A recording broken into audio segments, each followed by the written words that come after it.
Bande passante, l'info décryptée, un podcast de la Provence et Radio Star. Audrey Savournin. Artistes accrochant leurs affiches et distribuant leurs tracts aux passants, représentations dans les rues, foules se dirigeant vers le Palais des Papes. Depuis le 5 juillet, les festivals d'Avignon, In et Off, ont repris leurs droits après une édition 2019 annulée à cause du Covid. Certes, les spectacles sont un peu moins nombreux dans l'offre pléthorique du Off. Certes, le masque s'est incrusté dans les théâtres ainsi que l'intramuros de midi à 2h. Certes, le pass sanitaire est exigé pour la cour d'honneur, mais l'essentiel est préservé. Préservé mais fragile, car à partir du 21 juillet, le pass sanitaire sera exigé à l'entrée de tous les lieux de plus de 50 places, soit tous ceux du In et à peu près la moitié de ceux du Off. Un nouveau défi pour le plus grand rendez-vous de théâtre du monde, un défi que tous les acteurs ne vont pas relever avec les mêmes armes, ni avec les mêmes craintes. Le Festival d'Avignon et le Festival Off face à la pandémie, c'est le thème de ce nouvel épisode de Bande passante. Bienvenue à la Fabrica, bienvenue au Festival d'Avignon. J'ai un immense plaisir à dire cette phrase. Comme vous le savez, Lors de la présentation de cette 75e édition du Festival d'Avignon en mars, son directeur Olivier Py se voulait optimiste. Même joie le 5 juillet pour l'ouverture. L'enthousiasme d'autant plus grand qu'on a été privé de festival l'année dernière, donc cette joie est à la mesure de la tristesse qu'on a connue l'année dernière. Alors là, on est dans les rues d'Avignon, dans un état d'euphorie. Comme pour les différentes salles de théâtre et les compagnies participant au Festival Off jusqu'au 31.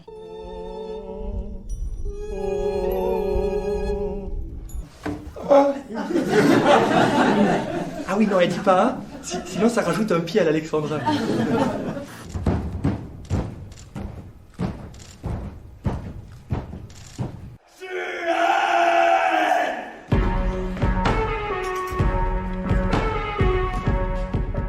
Et le 12 juillet. Partout, nous aurons la même démarche. Reconnaître le civisme et faire porter les restrictions sur les non-vaccinés plutôt que sur tous. Dès le 21 juillet, le pass sanitaire sera étendu aux lieux de loisirs et de culture. Concrètement, il faudra, pour accéder à un spectacle, un parc d'attractions, un concert ou un festival, avoir été vacciné ou présenter un test négatif récent. Ce pass est disponible sur l'application Tous Anti-Covid, mais chacun... Un nouveau séisme que les journalistes Chantal Malor et Fabien Beaugneux, qui couvrent les festivals nuit et jour pour la Provence, ont accepté de décrypter. Ça a été une grande surprise pour tous les acteurs du Festival d'Avignon, que ce soit dans le In ou dans le Off. Un coup de massue. Jusque-là, ils étaient plutôt dans les nouvelles positives, puisque depuis le 24 juin, on savait qu'il y aurait une jauge dans les salles de spectacle de 100%. C'est une décision du préfet de Vaucluse qui était arrivé un peu comme un sauveur à quelques jours du début du festival. Et tout d'un coup, cette nouvelle annonce d'Emmanuel Macron a un peu inversé la tendance. Aujourd'hui, on est vraiment dans une grande inquiétude, notamment par rapport à la désinfection possible du public. D'habitude, c'est plutôt à la fin du festival In, c'est-à-dire cette année le 25 juillet, que les spectateurs commencent à partir, parce que derrière, il y a encore une semaine de festival off. Et cette année, beaucoup de directeurs de théâtre, de metteurs en scène, de comédiens qui sont présents à Avignon se disent qu'entre le 21 et le 31 juillet, ça pourrait être 10 jours de descente aux enfers assez violente. Ça se ressent beaucoup dans les rues ou quand on discute avec les compagnies ou avec les responsables de théâtre. Tout le monde actuellement est inquiet. L'atmosphère n'est plus du tout la même. On le sent, et certains nous disaient, ce qui est navrant même, c'est qu'aujourd'hui on parle beaucoup moins de spectacle. On parle du pass sanitaire. C'est pas du tout la même ambiance, non, c'est palpable, c'est vraiment palpable. Bien plus du côté du Off que du In. Dans le In, beaucoup de spectateurs, c'est vrai, s'y prennent longtemps à l'avance, pré-réservent leur place, même s'il reste toujours des fauteuils disponibles au dernier moment.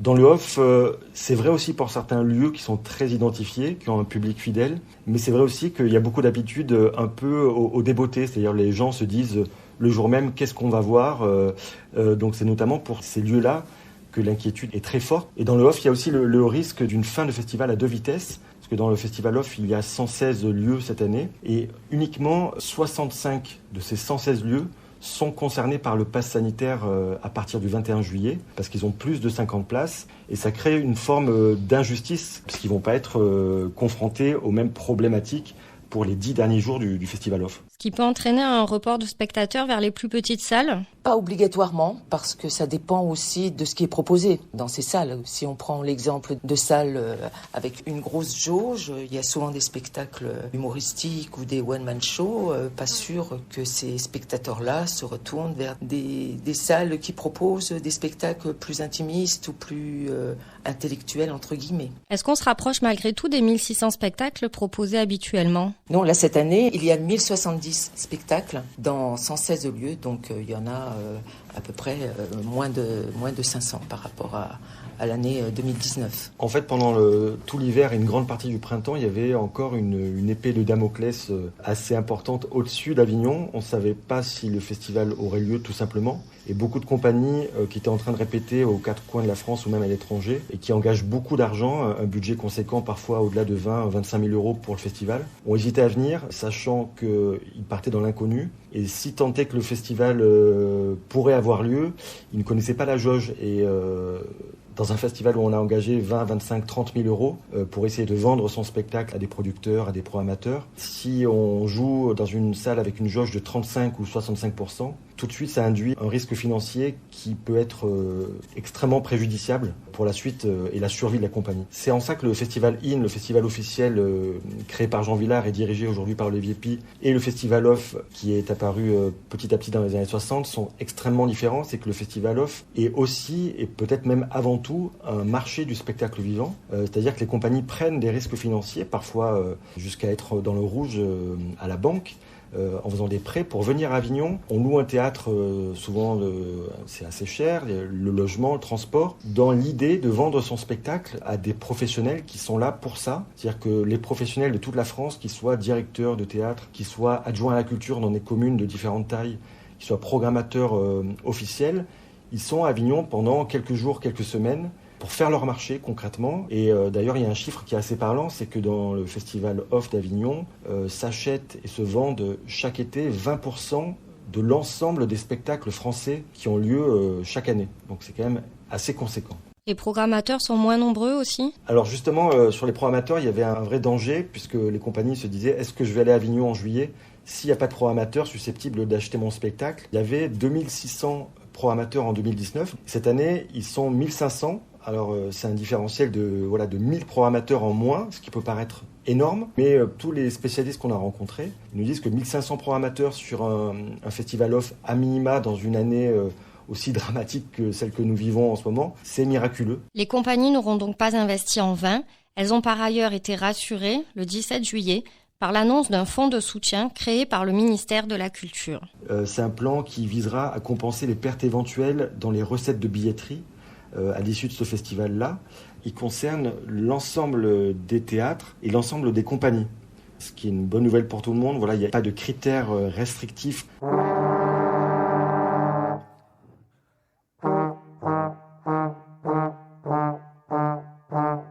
Ils furent heureux, si heureux. Après, il y a une particularité cette année, c'est que les compagnies du OFF qui voudront bénéficier du fonds annoncé par le ministère de la Culture doivent rester absolument à Avignon jusqu'au 31 juillet. D'habitude, on sait qu'à la fin du festival, il y a certaines compagnies, parce qu'elles sont exsangues financièrement et qu'elles ne peuvent plus suivre, elles sont obligées de quitter Avignon prématurément. Là, cette année, si elles veulent avoir les aides du ministère par rapport aux conséquences du pass sanitaire, elles doivent rester jusqu'au 31. Et ça aussi, ça va créer de sacrés soucis, parce qu'une compagnie qui joue devant 3-4 spectateurs pendant 1 jour, 2 jours, 3 jours, après avoir répété pendant des mois et des mois une nouvelle création, ça va créer aussi un impact psychologique qui est impossible à mesurer à court terme, mais qui sera quand même une réalité tangible. Et ce plan concerne aussi le IN ? À ma connaissance, le IN n'est pas concerné par ce fonds provisionnel, parce que le IN est vraiment, c'est le festival officiel avec un budget cette année de 16 millions d'euros, qui est soutenu par les collectivités territoriales, par l'État. Donc ils sont vraiment voisins du Festival Off, mais ils avancent côte à côte et pas du tout avec le même écosystème.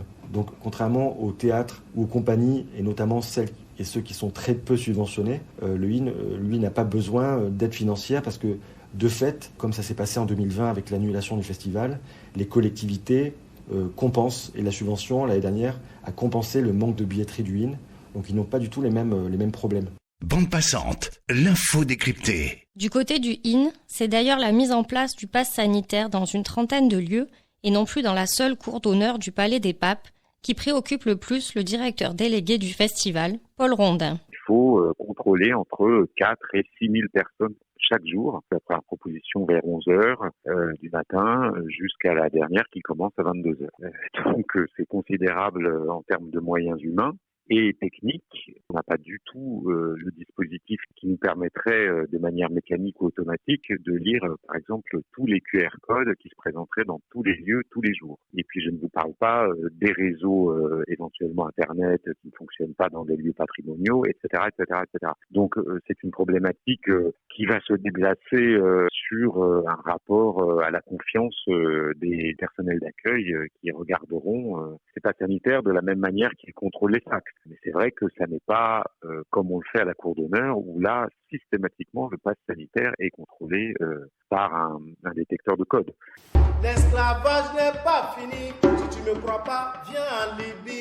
Ils te font travailler matin au soir. Elles se perdront dans l'obscurité.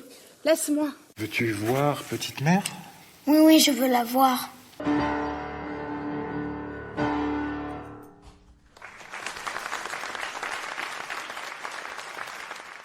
Si le pass sanitaire permet aux citoyens français de retourner dans les lieux de culture, alors tant mieux. Je n'ai aucun problème avec ça. Ce que je ne comprends pas, c'est l'anticipation, ou plus exactement la non-anticipation. On nous demande de déployer des moyens qui sont indéployables en si peu de temps. Et je l'ai dit au préfet de Vaucluse, qui est par ailleurs quelqu'un d'extrêmement compétent, d'extrêmement accompagnant.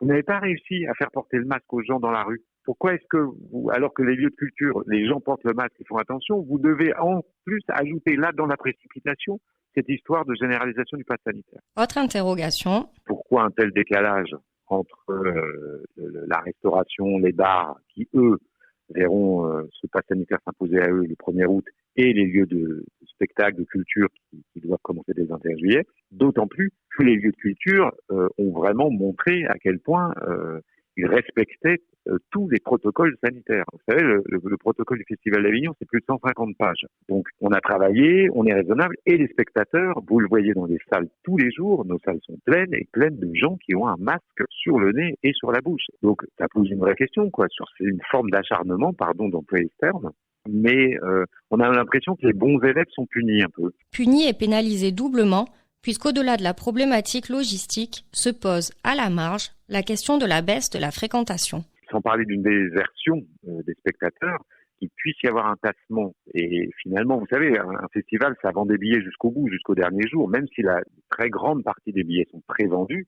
Néanmoins, il y a toujours des spectateurs qui viennent presque au guichet avant la représentation acheter un billet. Peut-être que ceux-là, on aura plus de mal à les avoir. En tout cas, il y a une inquiétude, et une inquiétude peut-être plus grande encore pour nos camarades du off, qui risquent, oui, de prendre quand même une vague de désengagement des spectateurs un peu forte. Les craintes sont effectivement bien plus grandes de ce point de vue-là pour Sébastien Benedetto, directeur du Théâtre des Carmes et président de l'association qui encadre le off, AFSC, pour Avignon Festival et compagnie. On a pas mal d'appréhension, un peu de peur sur la fréquentation du public, parce que c'est vrai que ça peut être un frein et que mathématiquement, il n'y a pas de majorité de gens qui sont vaccinés, donc on se pose la question de savoir si les gens feront un test PCR ou antigénique pour venir dans nos salles. C'est vrai qu'on est un peu dans le flou, et puis globalement, moi j'ai une partie du public qui réagit assez bien et qui dit qu'elle est vaccinée ou qu'elle fera des tests, mais j'en ai aussi quelques-uns qui m'ont clairement dit non, nous on viendra pas s'il y a un pass sanitaire. Donc on s'attend quand même à une baisse de fréquentation. J'ai assez peur, on va dire, pour la catégorie un peu plus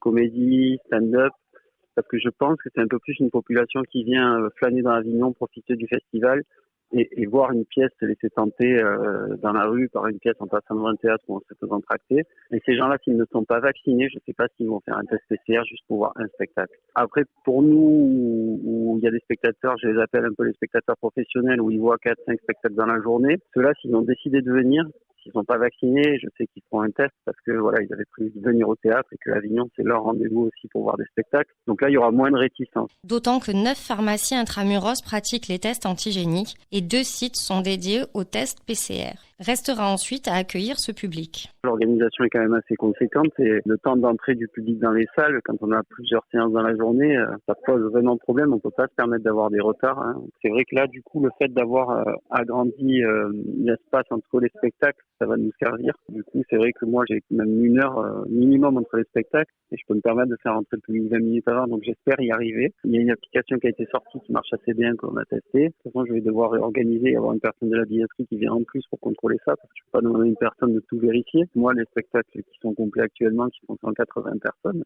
je sais que c'est pas une mince affaire de contrôler le pass sanitaire de 180 personnes. Ça pose beaucoup de questions dans les théâtres et cette réorganisation-là, j'espère qu'elle sera possible de partout, mais je sais que c'est encore une fois une adaptation après tout le travail qu'on a dû fournir en amont pour préparer ce festival, qui est assez dur à avaler et on était abattu par le fait que ça tombe encore sur les salles de spectacle d'être en première ligne.